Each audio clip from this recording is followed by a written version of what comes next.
आज श्रावण पूर्णिमा है, आज श्रवणी पर्व है, आज रक्षा सूत्र पर्व है। ध्यान रहे, मैं कह रहा हूँ रक्षा सूत्र पर्व है, रक्षाबंधन नहीं है। पर आज सामान्यतः रक्षाबंधन का त्यौहार मानते हैं, पर रक्षाबंधन तो त्यौहार है ही नहीं। रक्षाबंधन तो फैशन है, रक्षाबंधन तो सिर्फ सामाजिक विधान है। रक्षाबंधन जैसा कोई त्यौहार वैदिक संस्कृति में नहीं है, उसका उल्लेख किसी भी शास्त्र में नहीं है, न वेदों में, न उपनिषदों में, न दर्शन शास्त्र में। और जो कहानियाँ जुड़ी हैं पुराणों से, उनका भी संबंध रक्षाबंधन से नहीं है। पहले उन 4 कहानियों को लेते हैं जिससे रक्षाबंधन को जोड़ा जाता है। तो पहला कहानी है भविष्य पुराण से। देव और दानव युद्ध करते हैं, असुर राजा वृतासुर स्वर्ग जीत जाता है। इंद्र अपने पत्नी के साथ देवगुरु बृहस्पति के पास जाते हैं। फिर इंद्र को दधीची वज्र मिलता है, फिर भी इंद्र डरते हैं क्योंकि वो कई बार युद्ध कर चुके थे। अब देखिए, ये क्या है, पुराण की कहानी है, तो ये प्रतीकात्मक कहानियाँ हैं। अगर इन प्रतीकों को अगर आप समझने जाएंगे तो बहुत समय लगेगा, और बहुत समय। तो सबको अलग अलग ढंग से हम समझते हैं। अभी तो हम लोग रक्षा सूत्र के बारे में बात कर रहे हैं, रक्षाबंधन के बारे में बात कर रहे हैं। तब देवगुरु बृहस्पति जी ने इंद्राणी सची को कहा कि इंद्र की कलाई पर एक रक्षा सूत्र बांध दो। तो ये रक्षा सूत्र क्या है? ये रक्षा सूत्र लोगों को याद दिलाता है कि आपको धर्म के मार्ग पर अडिग रहना है। आगे और समझते हैं। पर इस कहानी को रक्षाबंधन से आप कैसे जोड़ सकते हैं? क्योंकि इंद्राणी इंद्र को बांध रही है, यानी एक पत्नी पति को बांध रही है, और रक्षाबंधन तो भाई बहन का त्यौहार है। तो इस कहानी को रक्षाबंधन से जोड़ना तो ठीक नहीं है मेरे ख्याल से। दूसरी बात स्कंद पुराण में है। स्कंद पुराण में ऐसा विवरण है, वो ब्राह्मण को रक्षा सूत्र बांधते हैं। आपने देखा होगा कि जब घर में पूजा होता है, यज्ञ होता है, उसके बाद जो आपके ब्राह्मण होते हैं वो क्या करते हैं? आपको रक्षा सूत्र बांधते हैं ना। वो क्यों बांधते हैं? वो ये बताते हैं आपको कि अब आपको धर्म के मार्ग पर चलना है, और ये जो सूत्र मैंने बांधा है ये आपको बल देगा, ये आपको सुरक्षा करेगा बाकी चीज़ों से, और आपको याद दिलाएगा कि आपको धर्म के मार्ग पर रहना है। तो ये तो रक्षा सूत्र है, इसमें राखी कहाँ है?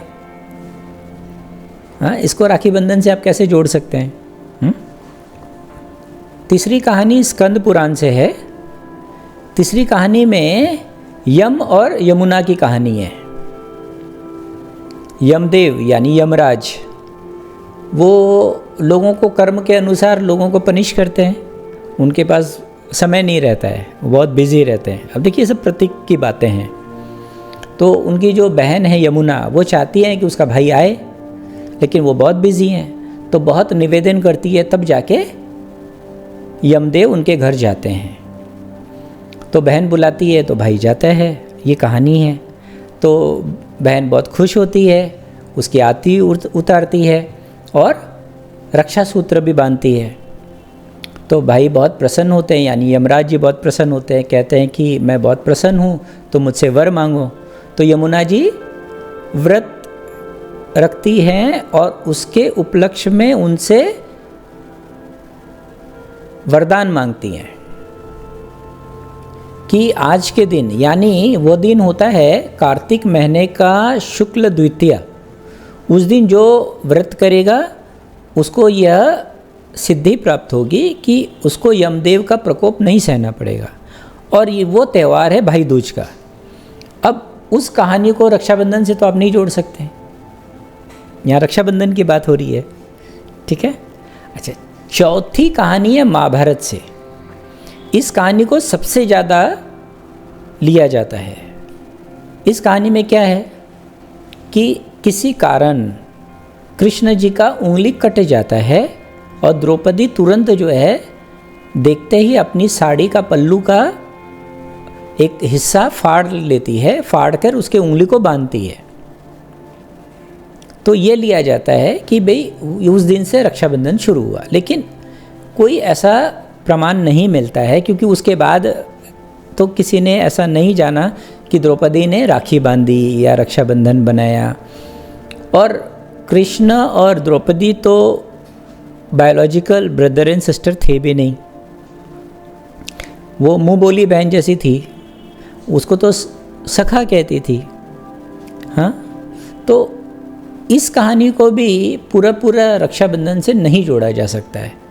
मैं सिर्फ इस बात पे एम्फसाइज़ करना चाहता हूँ कि अगर इस त्यौहार को त्यौहार की तरह मनाना है तो ठीक है, अपनी जगह पर अच्छी भाव है, अच्छी भावना से मना रहे हैं, सब ठीक है, लेकिन जो असली बात है वो रक्षा सूत्र है, उसको मत भूलिए।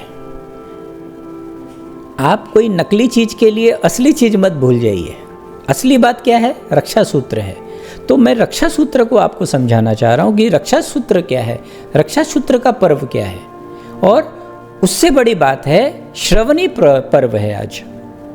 तो श्रवणी पर्व क्या है यह जानना बहुत ज़रूरी है, क्योंकि हमारे जीवन का सबसे महत्वपूर्ण पर्व है श्रवणी पर्व, और हमने उस सबसे महत्वपूर्ण पर्व को ही अपने जीवन से निकाल दिया है, भूल गए। और हम छोटी छोटी बातों में, रक्षाबंधन जैसी बातों को हमने बहुत इम्पोर्टेंस दिया है और उसको मनाते हैं। तो हम रक्षा सूत्र के वास्तविक अर्थ और प्रसंग को समझते हैं। तो पहली कहानी उसमें इस तरीके से है कि वामन देव जो थे, ठीक है, विष्णु जी के जो अवतार थे, हाँ, उन्होंने राजा बलि के साथ जो रक्षा सूत्र बांधा था, वहाँ वो पहला दृष्टांत मिलता है। कहानी तो सबको पता है, फिर भी एक संक्षेप में बताता हूँ कि राजा बलि ने 100 पूरे यज्ञ को करके स्वर्ग छीनना चाहा। कहानी है, अब इसके भी प्रतीक है, प्रतीकों पर भी बात होगी। इंद्र विष्णु के पास गए, जैसा कि हमेशा होता है, इंद्र का सिंहासन डुलने लग जाए कि हमें बचाओ, तो विष्णु जी वामन अवतार लेते हैं। तो 99वें यज्ञ जब चल रहा होता है, तो यज्ञ के बाद एक रीति है, एक धर्म है कि यज्ञ करने के बाद राजा जो है कुछ दान करते हैं, दक्षिणा देते हैं जो भी आए होते हैं।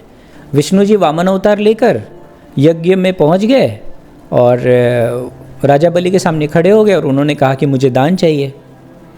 तो महाबली ने कहा कि ठीक है, आप जो मांगेंगे मैं दूंगा।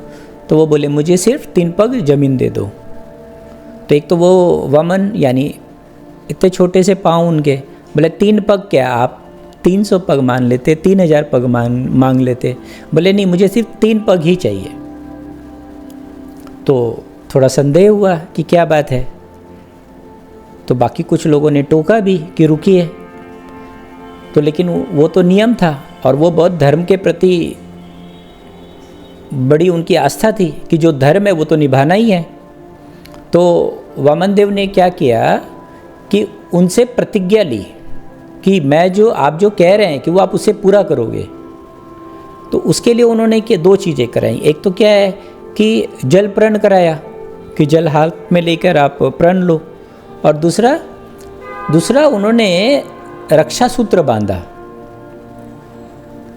अभी देखो, ये जो रक्षा सूत्र बांधने की जो प्रक्रिया है ये बहुत महत्वपूर्ण है। क्यों बांधा? क्योंकि कहीं राजा बलि मुकर नहीं जाए, धर्म से पदच्युत न हो जाए, धर्म के प्रति उनके जो समझ है वो कम नहीं हो जाए, है ना। तो उन्होंने रक्षा सूत्र बांधा और कहा येन बद्धो बलि राजा दानवेंद्रो महाबलम, यानी हे दानवीर महाबली राजा, इस रक्षा सूत्र से बधो। ये रक्षा सूत्र तुम्हारे धर्म पूरा करने में मदद करेगा। और ऐसा ही हुआ। तब उन्होंने पहले पग में धरती नाप लिया दूसरे पग से आकाश नाप लिया, तीसरे पग से पाताल नापना था। तो वो तो राक्षस राजा थे, तो पाताल तो उन्हीं का राज्य था। तो उन्होंने अपना सर उनके पाँव पर रख दिया, तो उनके पाँव पर उन्होंने, तो राजा बलि के सर पे उन्होंने अपना पाँव रख दिया। तो इस तरीके से वो कहानी पूरी हुई। दूसरी कहानी, इंद्राणी ने इंद्र को रक्षा सूत्र बांधा था, ये हमने अभी सुना। इसका मिस इंटरप्रिटेशन कैसे हुआ ये समझिए। तो कहानी क्या है, जो वत्रासुर हैं, वत्रासुर किसके प्रतीक है? सूखा और अकाल के प्रतीक है, और इंद्र तो हम जानते हैं बारिश के प्रतीक है, इसीलिए वो दुश्मनी दिखाई गई। वत्रासुर को ये वरदान था कि अभी तक जितने भी शस्त्र बने हैं मैं उससे नहीं मरूंगा। तो वो सोचा मैं तो अमर हो गया, क्योंकि कोई शस्त्र बना ही नहीं है। तो बाद में दधीची ने अपनी हड्डियां दान की और उससे वज्र बना और उससे वो मारा गया। अब इस कहानी को समझते हैं फिर से। इंद्र जब देवगुरु बृहस्पति के पास गए तो उन्होंने कहा कि स्वर्ग को बचाना है, स्वर्ग को वापस लेना है, वत्रासुर का वध करना है, ये कैसे संभव हो? तो उन्होंने बताया कि इस वज्र को ले जाओ, तुम जीते जाओगे। लेकिन इंद्र बहुत डरे हुए थे, क्योंकि वो कई बार हार चुके थे। तो उनका जो डर था वो साफ दिख रहा था। तो इंद्राणी ने जो है इस बात को समझा और बृहस्पति देव से फिर पूछा कि इस डर का क्या उपाय है। तब बृहस्पति देव ने कहा कि इनके कलाई पर रक्षा सूत्र बांधो, और इंद्राणी ने इंद्र के कलाई पर रक्षा सूत्र बांधा और क्या कहा, ये इन बंधो बलि राजा दानवेंद्रो महाबलम। ये तो कहा था वामन देव ने बलि को।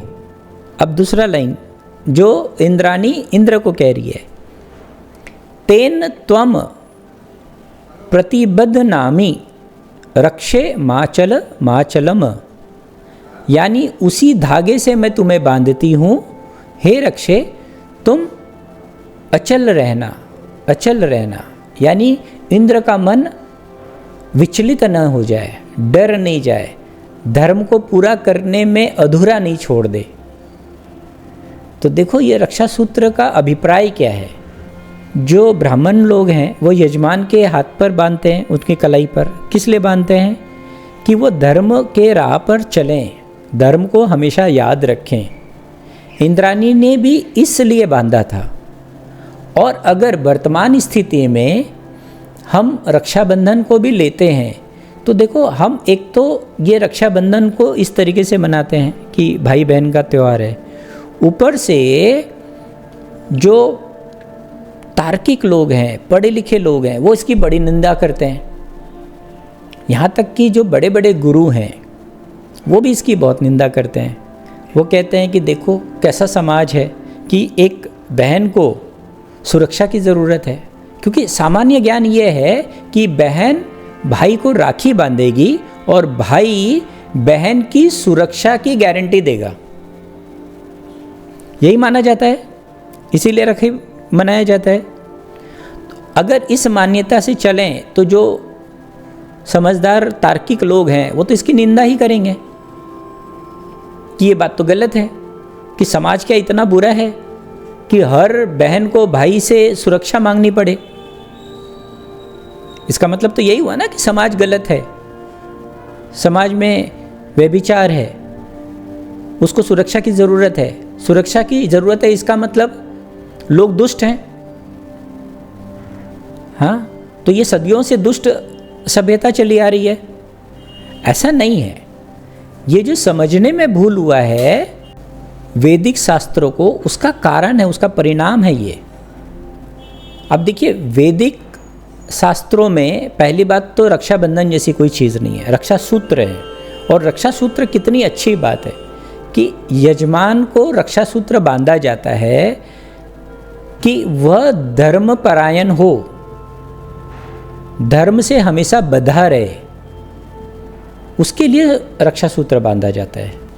अब हम बात करते हैं आज जो सबसे महत्वपूर्ण पर्व है वो है श्रावणी पर्व। आज श्रावणी पर्व है, यानी श्रावणी उपकर्म भी है। आज के दिन यज्ञोपवीत धारण किया जाता है। आज के दिन ही वेद ज्ञान का त्यौहार मनाया जाता है। इसीलिए कुछ लोग आज गायत्री जयंती भी मनाते हैं, क्योंकि गायत्री जो है वो वेदों की माता कही जाती हैं। तो कुछ लोग आज ही गायत्री पूर्णिमा भी कहते हैं। तो आज के दिन यज्ञोपवीत के बाद गुरुकुल की पढ़ाई शुरू होती है।